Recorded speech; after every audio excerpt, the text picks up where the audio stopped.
de raison. Très bien, très bien. Donc, on a Emma, Marlène et Isabelle qui sont là toutes les trois. Puis j'ai vu passer Martine Line, mais elle s'est déconnectée. Je pense qu'elle va nous rejoindre à nouveau. Ok, ok. Voilà, donc l'enregistrement est lancé. Bon, bah écoutez, moi je suis ravie Il y a de vous Chantal qui retrouver doit pour... Oui, Oui, il y a Chantal qui doit se connecter. J'espère qu'elle n'a pas d'accord. trop de Bon, mal. il y a d'autres personnes qui vont se connecter. Je pense qu'elles sont un petit peu en retard. Mais on va commencer tranquillement, toujours à l'heure. Vous savez que c'est important pour moi. Voilà, et donc je disais, je suis contente de vous retrouver pour la reprise du club des lectures. Donc ce soir, on va parler du livre de Isaac Bashevis Singer. Ensuite, il nous restera 2 séances, si je ne me trompe pas, sur les prix Nobel pour terminer l'année. Et puis, je suis en train de réfléchir au thème pour l'année prochaine. Voilà, pour 2025, qu'est-ce qu'on va bien pouvoir lire. Donc, je vous tiendrai au courant, évidemment. Très bien. Alors, donc, oui, effectivement, Chauchat et le magicien de Lublin. Bon, finalement, j'ai choisi le magicien de Lublin. Mais si vous avez lu Chauchat, c'est bien aussi.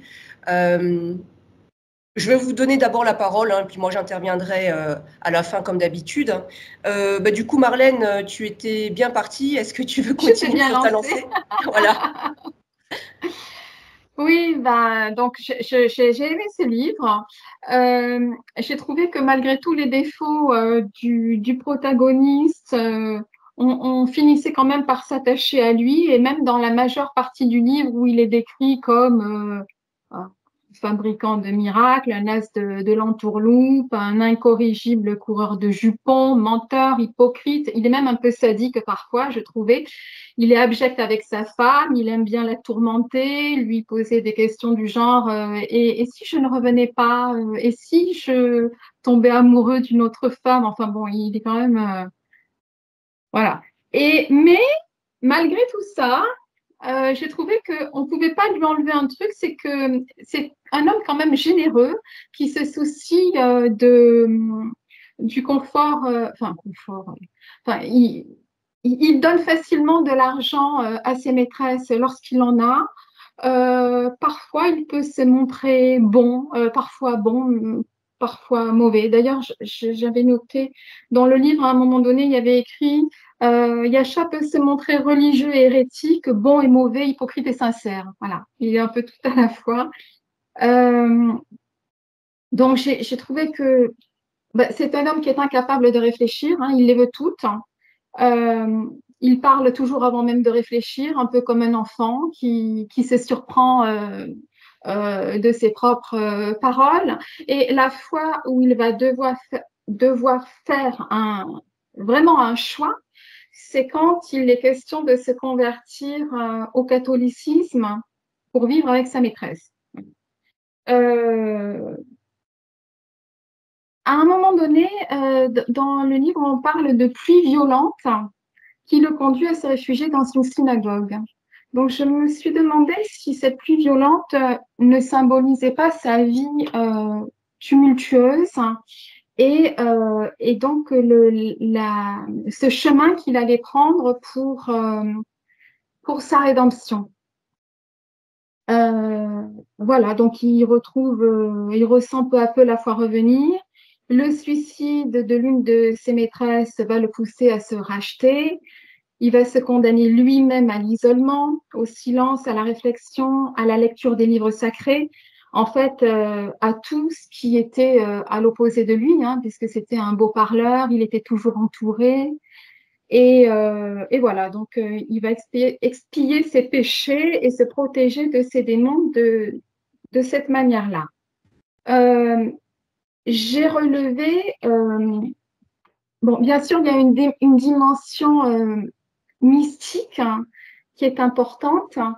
Euh, il est toujours à la recherche de, de témoignages de la vie après la mort. Il y a beaucoup d'ombres, de fantômes, de flammes qui vacillent. Il y a un personnage qui vit dans l'avenir.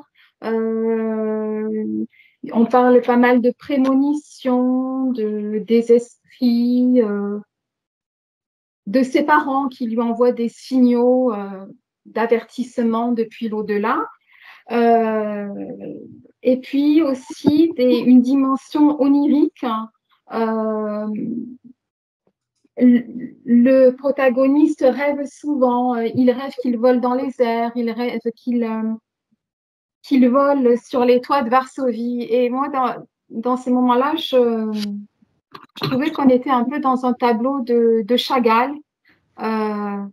Et ça me parlait pas mal. Même si je ne connais pas bien la religion juive, tout ce, toute cette atmosphère qu'il créait me plaisait.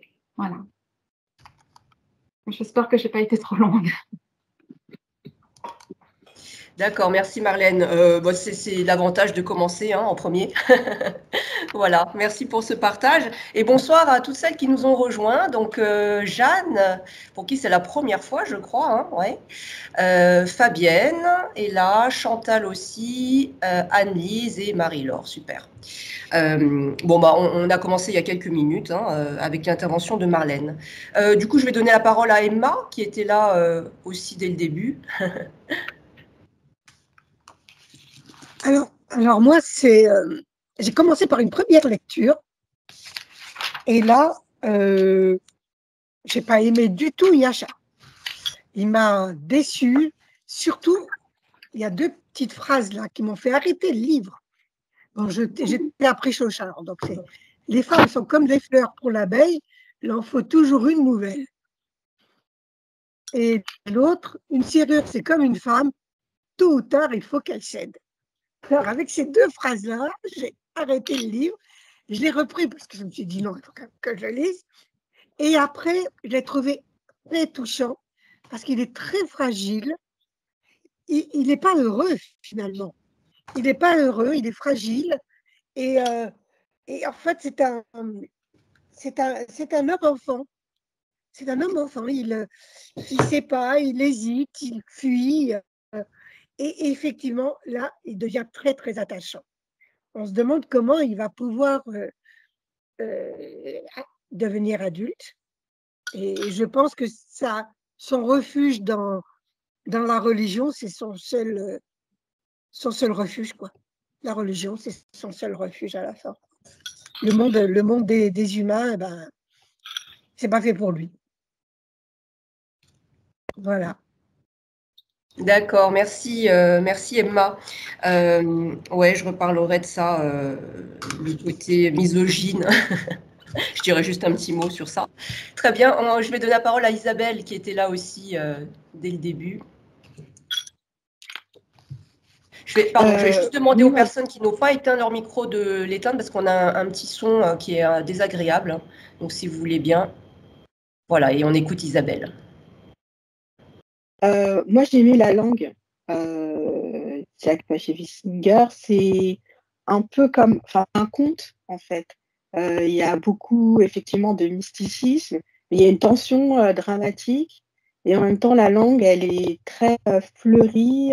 On dirait un peu de temps en temps, il y a une espèce de litanie qui tourne dans sa tête quand il hésite à mettre à voler des biens. Il y a une hésitation entre le bien et le mal. Donc, ce côté un peu tranché, ça fait penser au conte yiddish. Et ce que j'ai aimé aussi, c'est oui, la tension dramatique, parce que dès le départ, en fait, on sent que ça va se finir. Dès le début, même lui a des pressentiments. Tous les signes ont l'impression d'aller dans une seule direction et c'est une certaine fatalité, un certain destin. On a l'impression qu'il n'a pas véritablement prise sur les choses, c'est-à-dire que les femmes, c'est quelque chose auprès, c'est une forme alors ils se dispersent beaucoup, mais c'est une forme de divertissement pour oublier sa condition humaine, en fait, j'ai l'impression. Et il maîtrise pas beaucoup de choses. Il est malhabile avec ses finances. Il court auprès de plusieurs femmes et il n'en a véritablement aucune. C'est-à-dire qu'il y en a une qui se dérobe dans la mort. l'autre qui l'envoie, qui se refuse à lui une fois qu'il se dévoile totalement avec ses projets. Sa femme Esther, c'est peut-être la seule qui l'aime dans son entièreté, et pourtant lui va va devenir une sorte de reclus. Et oui, j'ai adoré la forme narrative, le côté conte, et puis tous les errements du personnage. Après, on dirait qu'il y a une forme de morale, mais c'est un peu ironique aussi. Parce que le fait de devenir un ermite, c'est pas nécessairement quelque chose de positif pour Yasha, parce qu'il se bat toujours contre ses démons. Au fond, qu'ils soient enfermés ou qu'ils soient à l'extérieur, il se bat toujours. Et donc, j'ai cette impression-là. Voilà. Merci. Merci Isabelle, intervention intéressante, très bien. Alors, eh bien, on va écouter. Alors, pour celles pour qui c'est la première fois, donc il y a Armel qui nous a rejoint aussi, très bien. Tout simplement, hein, l'idée c'est à tour de rôle, faire part au groupe de vos impressions sur le livre choisi. Voilà. Vous pouvez parler de ce que vous voulez. Du coup, je vais donner la parole à Jeanne. Merci Christine. Alors moi, c'est le premier roman de Singer que je lisais. J'avais lu des nouvelles, et je trouve que bon, je partage ce qui a été dit, mais moi, ce qui m'a bluffé, c'est la manière dont il nous emmène dans des endroits parfois très très périlleux. C'est vrai, il nous embarque aux côtés de cet homme, et c'est vrai que je pense que quand on le lit, je comprends ce que disait Emma tout à l'heure, quand on le lit et qu'on est une femme, on peut être souvent voilà, choqué par cette vision masculine des rapports amoureux, et puis aussi très, très datée en fait. Mais voilà, il nous emmène de l'extérieur vers l'intérieur de ce personnage, de magicien, sans nous... Il y a des choses qu'il nous dit, des choses qu'il ne nous dit pas. On ne sait pas exactement quand ça se passe. Moi, je me suis souvent demandé, mais on est quand, en fait? Bon, il y a encore des chevaux, des carrioles, tout ça. Donc, j'imagine qu'on est avant la Première Guerre mondiale, mais bon, voilà. On ne sait pas trop, ça ne l'intéresse pas, il ne nous emmène pas là-dedans.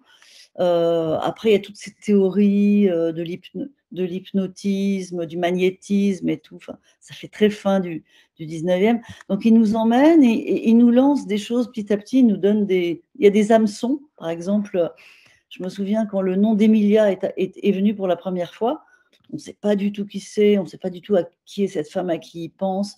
Donc, il y a tout cet univers qui se constitue au fur et à mesure de sa pérégrination. Il quitte Esther après la fête, et puis voilà, il va rejoindre Magda, et puis il y a Zeftel, et puis il y a Emilia et sa fille, etc., etc.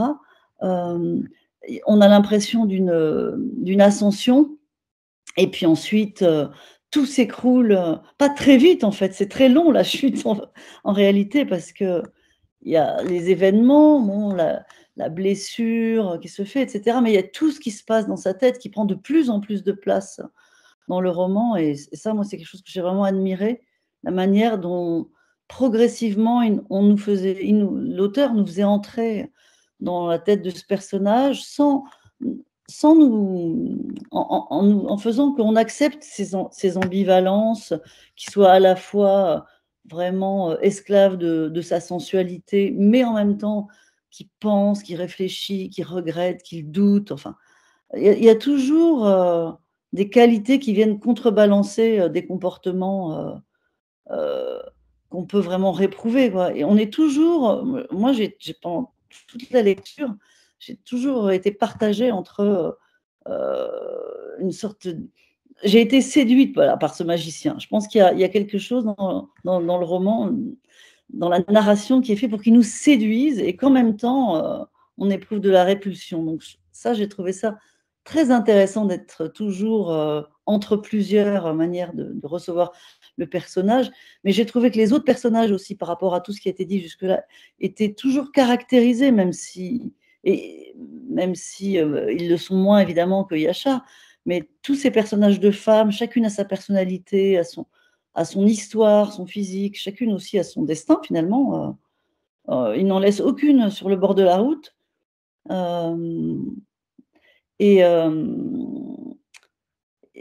voilà, jusqu'à finalement cet homme qui parcourait les routes, finalement il le fait s'enfermer volontairement jusqu'à cette réclusion et ce choix de la pénitence, bon, qui est enfin surprenant en fait, qui est surprenant parce que voilà, 3 ans plus tard, on le retrouve comme ça pénitent, changeant complètement de manière de vivre et voulant expier ses péchés.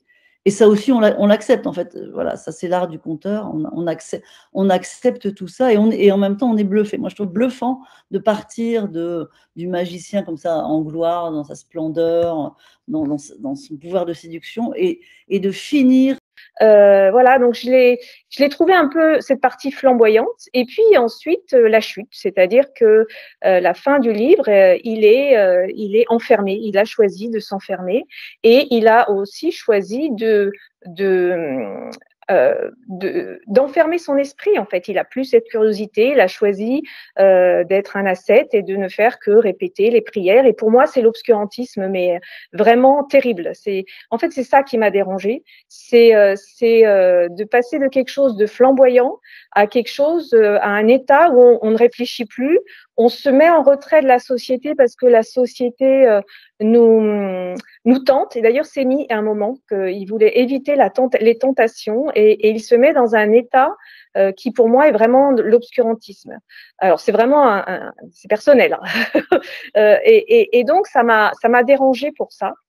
Après, ce que j'ai trouvé quand même très très beau, enfin il y a plein de choses que j'ai trouvé belles quand même, mais c'est que c'est la place de la religion dans sa vie en fait.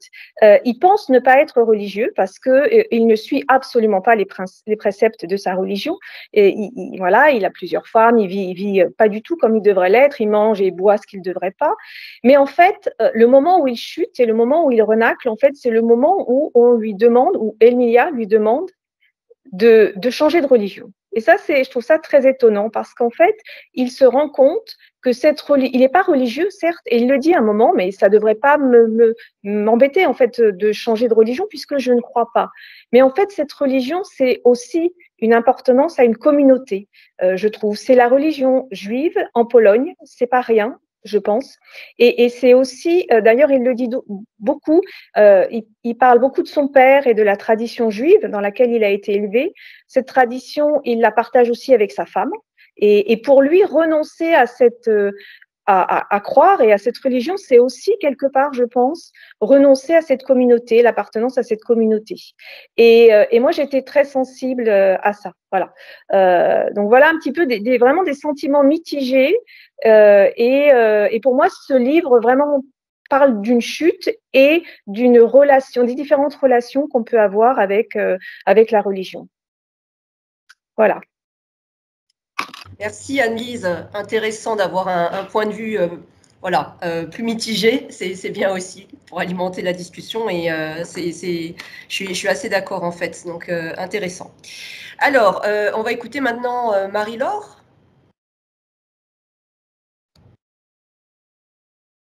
Oui, bonsoir, vous m'entendez? Oui, bonsoir. Excusez-moi, déjà, je suis arrivée un petit peu en retard, donc j'ai loupé une intervention, je pense. Donc, je vais essayer de ne pas répéter certaines choses. Oui, je vais rebondir sur le partage qui a été fait parce que je l'ai vécu complètement différemment. Je ne l'ai pas du tout vu comme une chute. Au contraire, moi, je l'ai vu comme un chemin spirituel qui mène presque à une sainteté puisqu'il devient un rabbin. Et donc, rabbin, c'est défini dans le livre, je ne savais pas. C'est celui que les gens recherchent pour qu'il apporte une parole sage. Celui-là est un rabbin. Donc, il est défini comme ça à la fin. Donc, il y a quand même un chemin spirituel qui a été fait. Après, c'est sûr qu'il est dans la prière, il n'est plus dans la vie active telle qu'il est dans la grande partie du livre. Mais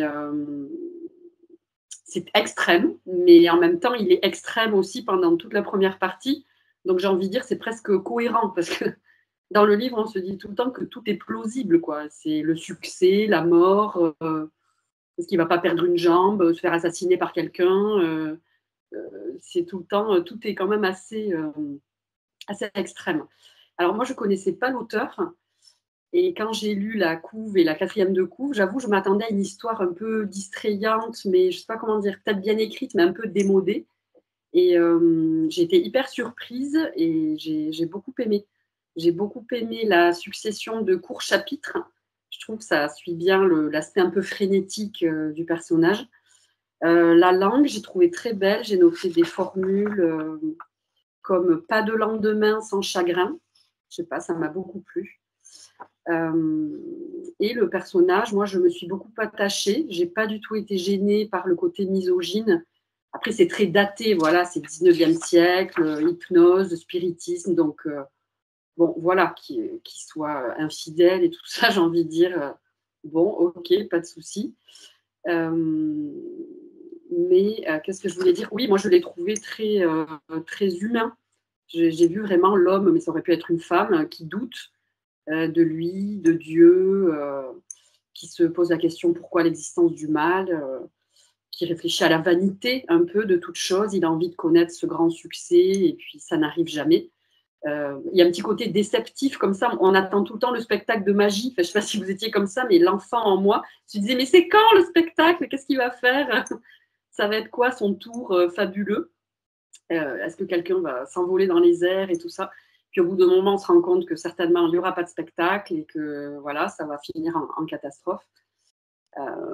Voilà. Et pour finir, qu'est-ce que je peux vous dire? Quand j'ai lu le billet du blog de Christine et que j'ai lu ce qu'il dit, lui, qui dit que l'écrivain ne doit pas s'égarer dans les explications psychologiques de son héros sans tenir aux faits et qu'il aime bien la tension, qu'il y a un début, une fin, je me suis dit, bah alors là, le mec, il y est parfaitement arrivé, quoi. C'est tension dramatique extrême et pas d'explication psychologique. On est tout le temps en train de se demander qui est cet homme, qui est une énigme, quoi. Et chapeau, j'ai trouvé vraiment, même sans spectacle, moi j'applaudis, quoi. Voilà.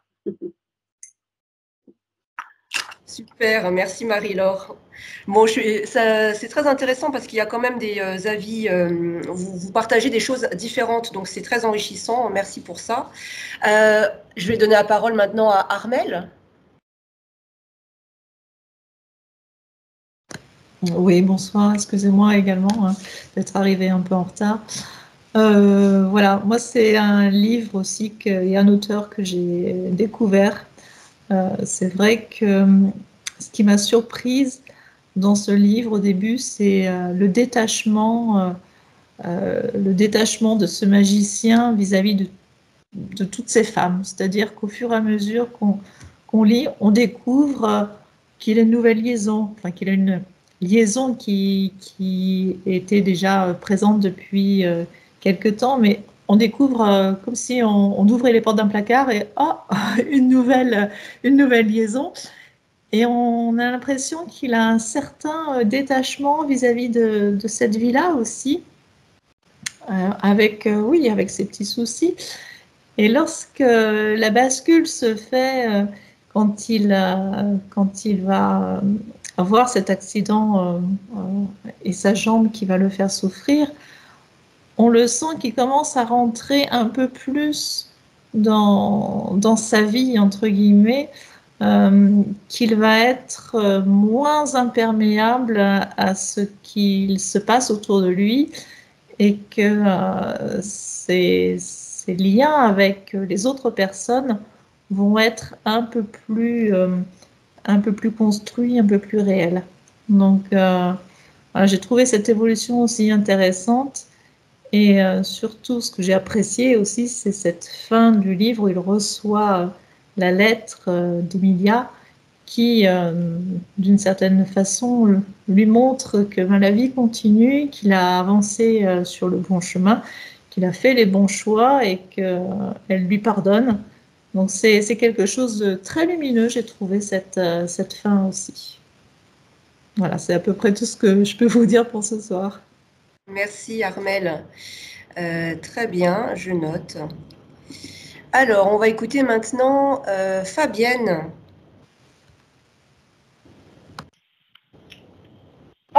Alors moi aussi, je m'excuse, j'étais un peu en retard. Alors moi, j'ai eu un sentiment très ambivalent sur ce livre. Quand j'ai lu la 4e de couverture, au début, je me suis dit, oh là, la religion, etc., c'est vraiment pas, je suis pas du tout croyante et c'est un thème qui m'intéresse pas spécialement, donc ça m'a un peu, voilà, j'ai eu un mouvement un peu de recul. Et puis finalement, j'ai trouvé que c'était assez captivant. Donc, je ne sais pas, j'ai été partagée pendant toute ma lecture entre une lecture captivante et une lecture pénible. C'était un peu étrange. Alors, moi, j'ai eu l'impression de. J'ai pas du tout aimé ce personnage. J'ai eu l'impression de lire le road trip d'un pervers narcissique. Et j'aime pas du tout cette fin. Voilà, ça m'a dérangé en fait ce rapport avec les femmes. J'ai pas réussi du tout à passer outre la façon dont ils traitent les femmes, etc. Pourtant, j'ai été captivée par le récit et je me suis vraiment demandé qu'est-ce qui pouvait me captiver à ce point de lire l'histoire d'un homme qui vraiment me repoussait, qui finalement va dans la religion. Voilà. Et en fait, je pense que ce qui m'a plu, c'est le fait qu'on rentre dans les affres la noirceur de l'âme humaine, en fait. Et j'ai trouvé ça assez intéressant, quoi, de voir un petit peu comment ça se passe, ce personnage qui est très noir, comment ça se passe et comment il évolue, etc. Et voilà, je regarde mes notes parce que ça fait un moment que je l'ai lu.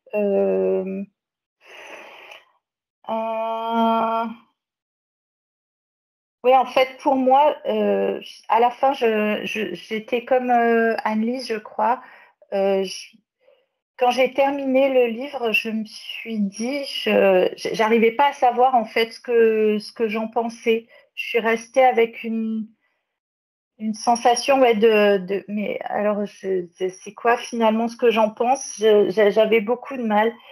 Et en fait, je pense que ouais, cet homme qui cesse de mentir, de manipuler les femmes, etc., qui va de l'une à l'autre sans scrupule et qui se réfugie dans la religion, pour moi, c'était une façon de l'exonérer de scrupules et voilà, moi personnellement, j'adhère pas.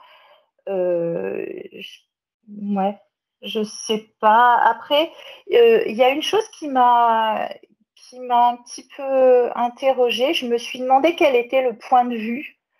C'est un récit à la 3e personne qui parle en fait. Qui est ce il? C'est omniscient, hein. C'est omniscient, hein. Il n'y a pas de doute. À un moment, je me suis demandé aussi, je me suis questionnée sur le personnage. J'ai trouvé le traitement des personnages et les descriptions absolument remarquables. Il y a des passages que j'ai beaucoup aimés. Ouais, la façon dont il décrit les personnages, en fait, il les décrit souvent par une attitude. Hein, et du coup, on s'imagine très bien. Je trouve que, voilà, j'ai été captivée par ça, par ces personnages et la différence des psychologies des personnages et comment il les introduit. Voilà, moi, j'étais à la fin du 19e. À chaque fois que je prenais le livre en 2 phrases, j'étais à Varsovie ou à Piast à la fin du 19e et j'ai trouvé que c'était assez remarquable. Et le personnage qui a un rôle tout petit, qui est le violoniste, Shmuel, et en fait, il apparaît tout au début. Il parle de lui en disant qu'il a des doutes, des hésitations, etc. Et il apparaît tout à la fin. Et il parle de partir en Amérique. Il dit que les hommes sont pires que des chiens ou sont comme des chiens. Je sais. je me suis demandé si c'était pas un peu l'auteur, ce personnage-là. Il m'a fait, parce qu'il a émigré aux États-Unis. Et voilà, je me suis posé cette question-là. Je me suis demandé à quoi servait ce personnage qui n'apparaît pas beaucoup, juste au début et à la fin. Et voilà. Voilà. Sinon,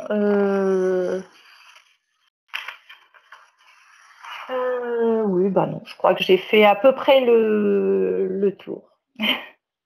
Très bien, merci Fabienne. Encore un avis assez tranché et différent. Après Armelle qui parlait d'une fin lumineuse, on a les affres très sombres.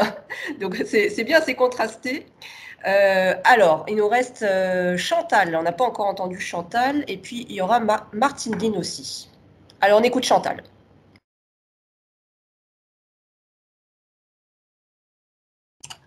Excusez-moi, je ne trouvais plus comment remettre le micro. Bon, sans rajouter dans tout ce qui a été dit, oui, moi c'était un premier livre, c'est la première fois que je lisais cet auteur. Et alors moi ça a été bizarre parce que dès le début, je me suis embarquée dans l'histoire avec très captivée par la narration elle-même, cet homme qui est magicien, qui est plus que magicien, j'ai l'impression que c'est un prodige, il sait faire des choses que personne d'autre ne sait faire. Et qui a une vie extrêmement frénétique et des pulsions aussi. Enfin, et puis les descriptions au fur et à mesure, ces différentes femmes. Alors évidemment, la misogynie, bon, elle est très présente, mais moi aussi, je me suis dit, ça se passe quand même à un siècle où je pense que pratiquement les hommes étaient misogynes, mais je suis plutôt captivée par la façon dont c'est écrit, comment toutes ces femmes, on les voit, enfin, moi je les ai vues, où elles existent, où elles vivent, comment elles s'habillent, comment elles sont physiquement. Enfin, moi je trouvais ça assez fort dans l'écriture en elle-même. Donc ça m'a plutôt embarqué. Mais après, ben moi aussi, j'ai été très mitigée tout le temps dans mes sentiments. D'abord pour ce personnage où j'étais ambivalente entre le fait que je le trouvais attachant, puis en même temps, je le trouvais plutôt répulsif. Enfin, j'avais une certaine... je fais de la colère un peu, voire même de l'incompréhension, voire même de la répulsion à certains moments par rapport à cet homme. Et donc, je me baladais comme ça tout le temps jusqu'à la fin. Alors, moi aussi, le religieux, c'est pas quelque chose qui m'attire beaucoup en soi. Je connais très mal, ou comme tout un chacun qui n'est pas religieux, la religion juive, et je respecte les gens qui ont ces croyances de toute façon, mais je trouvais que la fin, elle était un peu... Parce que moi aussi, dès le début, je me suis dit, c'est un truc qui va mal finir, quoi. Voilà, quelqu'un va mal finir. Est-ce que c'est lui? Est-ce que c'est toutes ces femmes qui manipulent, qui l'endort, qui l'enjolivent, enfin, etc.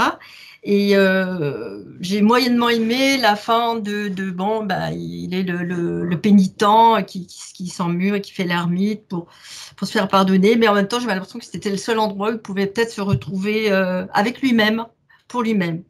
Parce qu'au fond, quand j'y pense à ce personnage, je me dis que finalement, c'est un homme, à mes yeux, bien sûr, qui a l'air frénétique, mais qui en même temps est très passif. J'ai l'impression qu'il subit tout ce qui lui arrive aussi, tout ce qu'il met en œuvre, il le subit tout le temps. On a l'impression que c'est un homme très vivant, très présent, qui mène la danse. Et en fait, il est tout le temps dans le doute, je le sens même comme invisible. Il a pas de matière. J'avais l'impression qu'il n'avait pas de matière humaine. Enfin, pas assez en tout cas, et que finalement, le fait de l'accident, son inconscient le pousse à se faire mal, alors que finalement, il est capable apparemment de pouvoir grimper et descendre des montagnes quasiment, eh bien, ça va le ramener à la dimension humaine. Et là, je l'ai senti plus humain, avec sa douleur au pied qui est réelle, qui se gangrène, et lui qui est là et qui part en vrac, quoi. Et moi, je pensais même qu'il allait mourir ou se tuer, enfin, je sais pas, ou qu'on allait le tuer. Enfin, je pensais plus à une fin comme ça. Et voilà. Et donc, allez, quand j'ai fini ce livre, moi, je suis un peu comme, je ne sais pas votre prénom là, utilisateur invité juste avant, Fabienne, non? Fabienne. Ouais. Voilà. ce truc d'un entre-deux dans mes sentiments à l'égard, surtout du personnage, parce que dans la narration, moi, je trouve ça c'est réussi. Hein. Il y a une entrée, un milieu, une sortie, il y a une chute, une bascule. Je trouve que tout y est, quoi. Mais voilà, c'est mitigé aussi, mitigé. Ouais. Je le relirai pas une deuxième fois.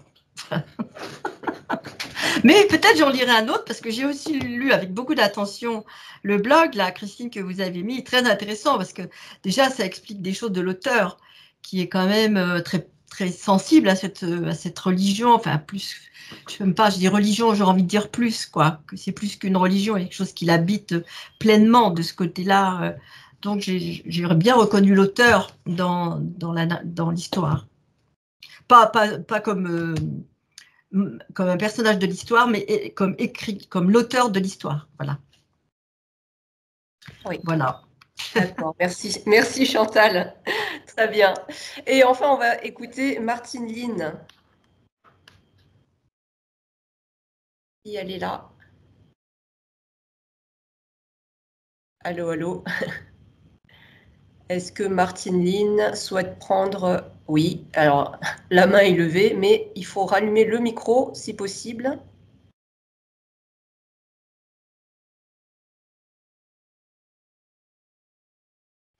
Ça n'a pas l'air de fonctionner. Peut-être, Martine Line, vous pouvez essayer de vous déconnecter, de vous reconnecter.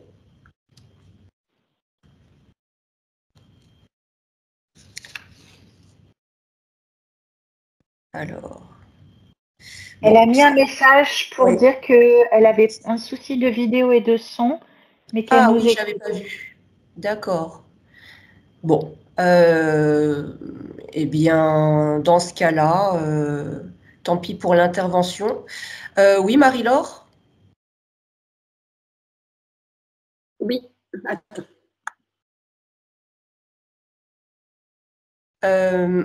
J'arrivais pas à remettre mon micro, pardon. Et en attendant qu'elle se déconnecte et reconnecte, quelque chose m'est venu là lors de la dernière intervention, un peu en défense contre la misogynie, ça m'est venu là. C'est que là, en fait, c'est un peu une inversion des romans, bon, pas tellement 19e, peut-être les siècles précédents, où quand les femmes sont considérées soit perdues, soit elles refusent le monde, etc., elles vont au couvent. Je me dis, en fait, là, c'est un petit peu, c'est l'inverse. C'est l'homme qui, par peur de céder encore à la tentation ou parce il a l'impression qu'il mérite d'être puni pour ses crimes, etc., parce que quand même, il endosse la responsabilité du suicide. Hein, il n'est pas... voilà, même si ça peut paraître un peu curieux aujourd'hui qu'il les aime toutes, moi, j'ai quand même l'impression qu'il les aime toutes. Et donc, en fait, c'est lui qui se cloître. Donc, c'est quand même un peu un parallèle inversé avec les femmes qui finissaient au couvent. Bon, là, il n'est pas juste en prière et carrément, après, il a ce rôle un peu de rabbin où les gens le recherchent. Mais, je sais pas, j'ai pensé à ça juste un peu pour dire que, voilà, c'est un petit parallèle avec les femmes au couvent. Lui, cloîtré. Oui, c'est intéressant. C'est très intéressant. Je n'y avais pas pensé. Oui, je vais intervenir. Du coup, Martine nous a quittés. Merci pour tous vos partages. Je vais réagir sur la misogynie. En fait, vos réactions ne m'étonnent pas. Elles me rappellent celles qu'il y avait eu pour une précédente lecture. C'était celle de Tolstoï, la sonate à Kreutzer. Je ne sais pas si certaines d'entre vous étaient là pour ce club de lecture-là, où il y avait eu des réactions du même genre. Et en fait, l'action du livre se déroule à exactement la même époque, c'est-à-dire les années 1870-80. Et c'est simplement qu'effectivement, il faut remettre dans un contexte. Hein. C'est vrai que nous, maintenant, on est à l'ère post-MeToo. Alors, du coup, on entend toujours à longueur de journée des discours très féministes, etc. Et tant mieux d'un certain point de vue. Mais voilà, il ne faut pas oublier que c'est pas du tout la même époque. Et donc, c'est vrai que, ce qui peut nous choquer dans une lecture en 2024 ne choquait pas ou était considéré comme une vérité du moment lorsque l'auteur a écrit ce livre. Alors je vois qu'il y a des mains qui se lèvent. Écoutez, je vais vous donner la parole. Moi, j'ai noté 2-3 choses sur l'écriture que je vais partager avec vous après. Donc, Jeanne va intervenir. Oui, c'est sur la misogynie. certes, l'action se déroule à la fin du 19e, mais le roman, il est écrit en 1968 quand même. Donc, Oui, mais c'est quand même une autre époque, hein.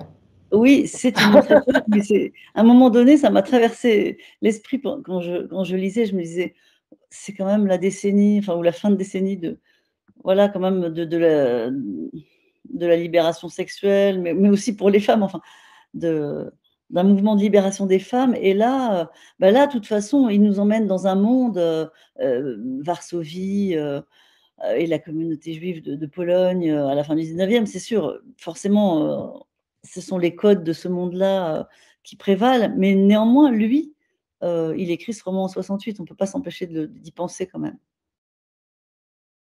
Oui, je comprends. Oui, Fabienne? Alors moi, le personnage m'était tellement antipathique que je me suis posée à plusieurs reprises la question de est-il vraiment sincère quand il s'emmure?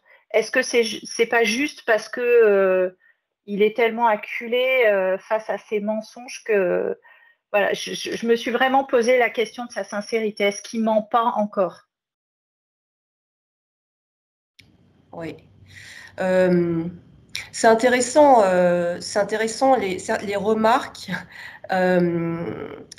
sur les personnages. En fait, ce que j'entends dans certains de vos partages, c'est qu'il y a vraiment un jugement des personnages comme s'ils étaient des vrais humains. Et ça, moi, ça m'interpelle, parce que peut-être que c'est une déformation professionnelle, c'est que ça reste de la fiction. Hein, ça reste de la fiction. Donc, je pense que l'auteur, lui, quand il crée ses personnages, bien sûr que son travail, c'est de les rendre les plus vivants possibles, mais il n'empêche que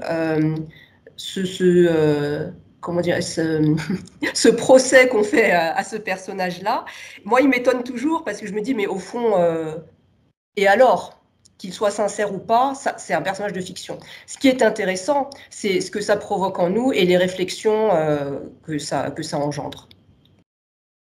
Alors, je vois une main levée, mais je ne sais pas qui c'est. Est-ce que c'est Martine Ling qui s'est reconnectée? Je ne sais pas. Ah tiens, c'est intéressant, c'est dans une langue étrangère. Bon, alors, je ne sais pas qui c'est, mais je vais continuer. Donc, sur l'écriture, puisque c'est ce que moi, je vous apporte dans ce club de lecture-là. Donc, je vais passer outre ce que j'ai à dire en tant que lectrice, en tant que, voilà, ce qui m'a plu ou pas dans l'histoire. J'ai choisi cet auteur parce que c'est un auteur, moi je l'avais découvert au cours de mes études quand j'étais en fac de littérature américaine. Donc je l'ai découvert à ce moment-là à travers ses nouvelles. Je n'avais lu aucun roman de lui.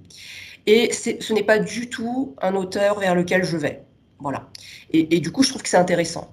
Ce n'est pas un auteur vers lequel je vais parce que voilà, c'est un univers qui est très éloigné du mien. Le genre dans lequel il s'inscrit, donc avec ce réalisme magique, c'est pas du tout ce que j'aime. Voilà, comme certaines l'ont dit, la religion, ce n'est pas une question qui me traverse au quotidien. Enfin, il y a plein d'aspects comme ça qui, a priori, ne m'attirent pas. Et quand je me suis dit, bon, c'est l'année des prix Nobel, qui sont les auteurs que je pourrais faire lire, je me suis dit, tiens, ce serait intéressant que moi-même je replonge dans cet auteur-là. C'est toujours intéressant, en fait, quand on sort de sa zone de confort. Voilà. Aussi bien en tant que lecteur que en tant que aspirant à l'écriture, de ne pas toujours rester dans ces thématiques et d'aller découvrir aussi des choses qui sont très différentes, voire un peu repoussantes. Donc c'est la raison par laquelle je l'ai choisi.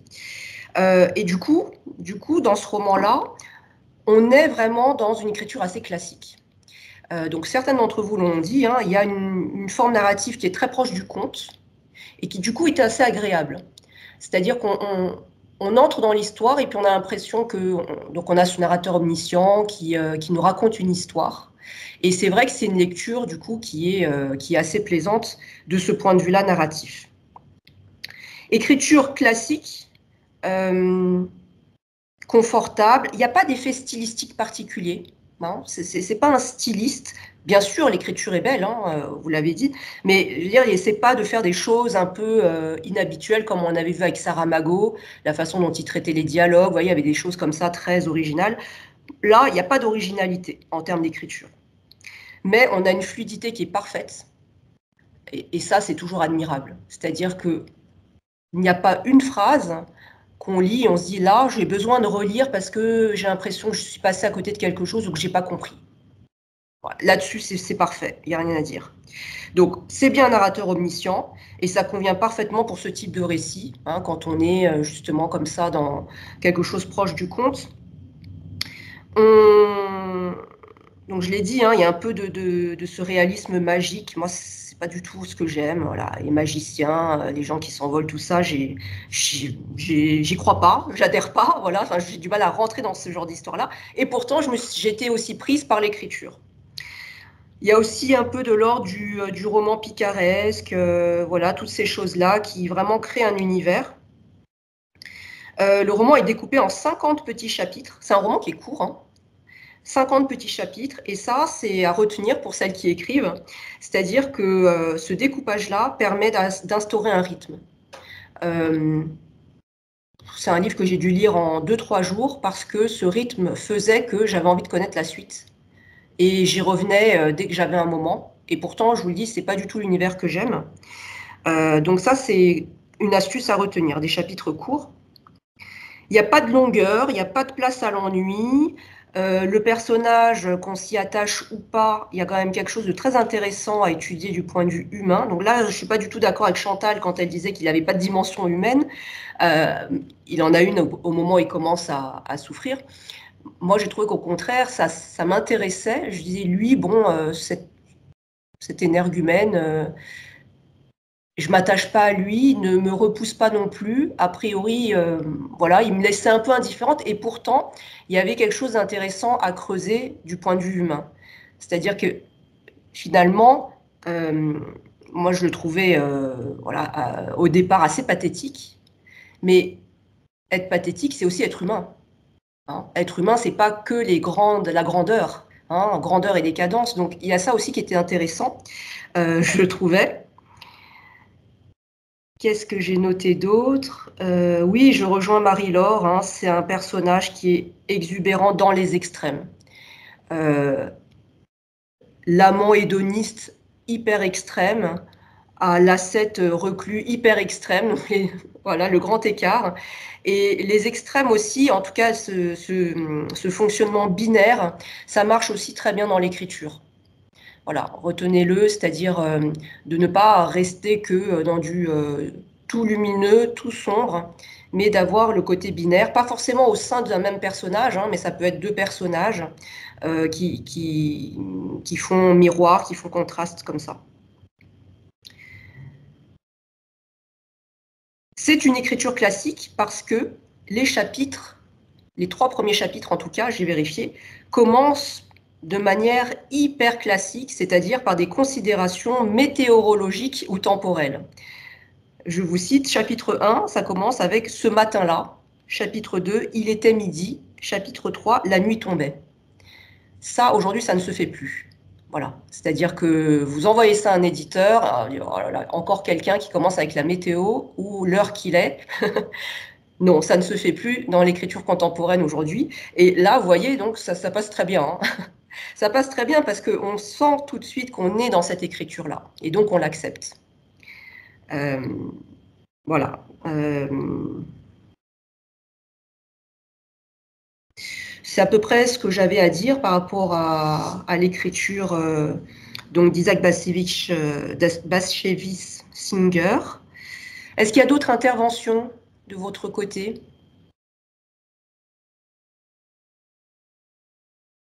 Non?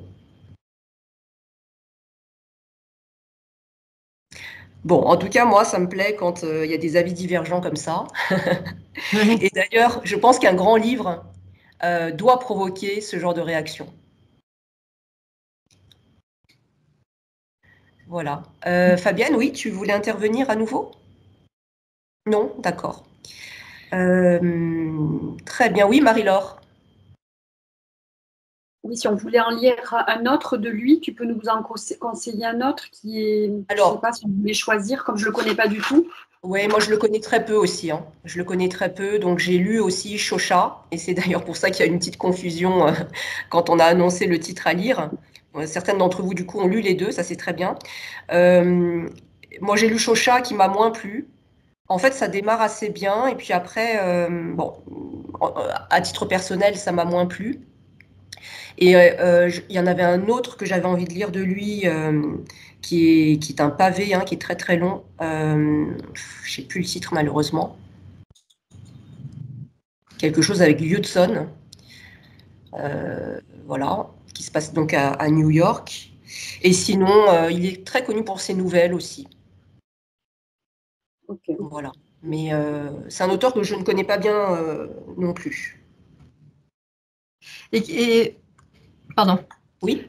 Je vais demander, qu'est-ce qui fait qu'il a eu est-ce qu'il a eu le prix Nobel à partir de ce livre-là, ou c'était à propos de tous ses écrits Alors, le prix Nobel, il récompense les auteurs pour leur œuvre complète, hein. Oui. C'est-à-dire, généralement, c'est pour leur œuvre complète. Et parfois, il est vrai que c'est suite à une œuvre en particulier que l'auteur se fait remarquer par l'Académie. Je ne sais plus en quelle année est-ce qu'il a reçu le Nobel. Je vais regarder ça. 78, je crois. 78. D'accord, 78. Donc, à mon avis, ce n'est pas ce livre-là, non? C'est pas ce livre-là, oui, c'est ça que je me demandais. Est-ce que c'était à partir de ce livre ou d'un autre livre qu'il s'était suffisamment fait remarquer pour être nominé au Nobel?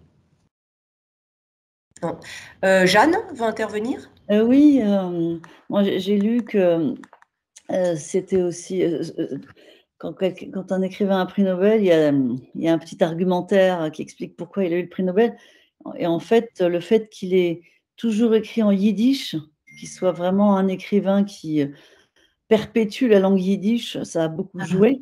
Oui. Et je pense que ça joue aussi. Donc il y a ça, voilà, c'est un écrivain qui s'est expatrié aux États-Unis, mais qui a toujours écrit en yiddish. Oui. Je pense que c'est quelque chose qui fait que de toute façon, on le reçoit d'une manière médiatisée, parce qu'on le reçoit toujours en traduction. Même si, moi, j'ai lu que pour l'anglais, il était très attentif, puisque c'était la langue de son pays d'adoption, très attentif, il travaillait avec les traducteurs. Mais quand on le lit, comme moi je l'ai fait par exemple en français, là, je pense qu'aujourd'hui, traduire le yiddish en français, forcément, et sans la supervision de l'auteur, évidemment, puisqu'il est mort,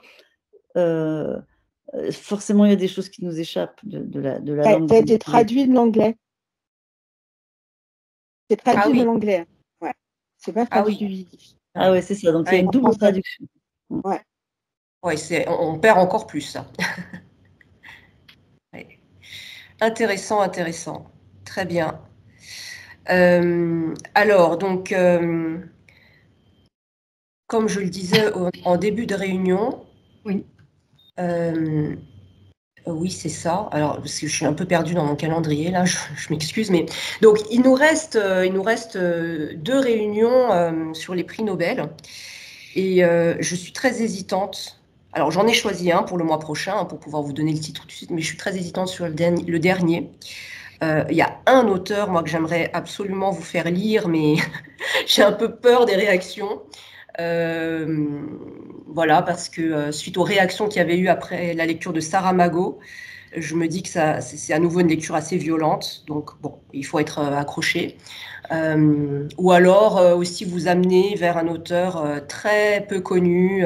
En tant que lectrice française, c'est pas du tout des auteurs dont on entend parler ou qu'on met en avant. Voilà, donc je réfléchis encore, mais en tout cas pour le mois prochain, on va lire Gabriel Garcia Marquez. C'est presque incontournable. Ouais. Moi, je sors de ma zone de confort aussi, hein. La littérature hispanique, c'est pas du tout mon truc. Et on va lire Chronique d'une mort annoncée. Ah bah oui. Voilà. Certains d'entre vous l'ont déjà lu. Oui, mais non, avec plaisir, on peut relire. Bon, très on peut bien. le relire avec plaisir. Hein. Voilà, parce que 100 ans de solitude, c'est un petit peu long. Donc, Chronique d'une mort annoncée, pardon, c'est un roman très court aussi. Oui. Voilà, donc le titre dont on discutera la prochaine fois. Donc, ça nous amène au 7 novembre. D'accord, 7 novembre. Voilà. Bon, bah écoutez, merci en tout cas d'avoir été présentes nombreuses et pour vos partages. Voilà, c'est très enthousiasmant. Je vous souhaite des bonnes lectures et je vous dis au mois prochain. Merci, merci. Merci. Merci à vous toutes, parce qu'il n'y a que des dames. Merci à vous toutes. Oui, Au revoir. Au revoir.